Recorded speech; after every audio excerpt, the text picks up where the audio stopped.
Hey there. Today we are going to talk about the cost of holding a grudge or being spiteful.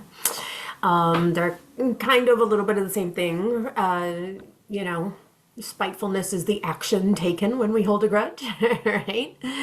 And so, no, we're not talking about the cost that it has for the other person. We're talking about the cost that it has on you.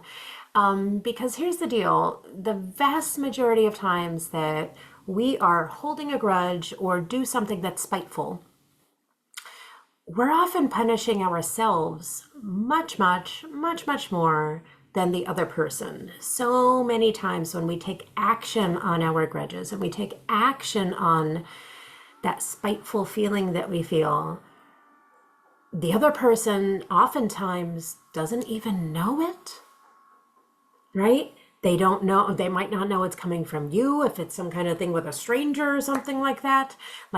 But think about how many times you've done something to spite someone else and they didn't even know that you were doing it. If the spite comes from, lack or from not doing something or whatever.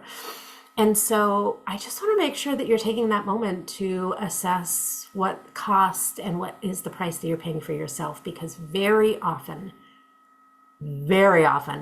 the vast majority of the time, when we take action on our grudges or when we have a spiteful act, we end up hurting ourselves and not the other person, or way more than the other person. That the long-term cost of that tiny little piece of whatever relief that you might feel from taking this spiteful action, the long-term repercussions of that for yourself can be so much greater than anything that the other person is feeling. And so that's when we really do need to look at ourselves and decide, just make an educated decision, right? Just before following through with that act the next time, really ask yourself, pause and ask yourself, what is the cost to me of following through with this action?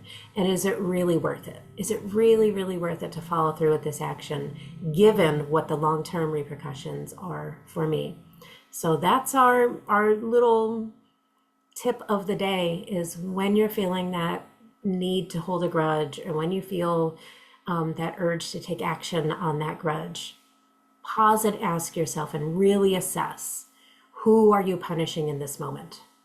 Is even this act helping you hold on to the grudge and those negative feelings, which brings up anxiety and depression and all of those feelings in the body, heart disease, and all of the things that come from this, as well as potentially physical harm, professional harm, emotional harm to yourself? Is it harming other relationships?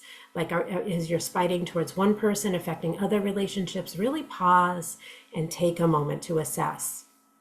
Are you punishing yourself way more than you think you're punishing the other person? Let me know what you think, and just be careful when you're holding on to these feelings, even when you've been hurt by someone else.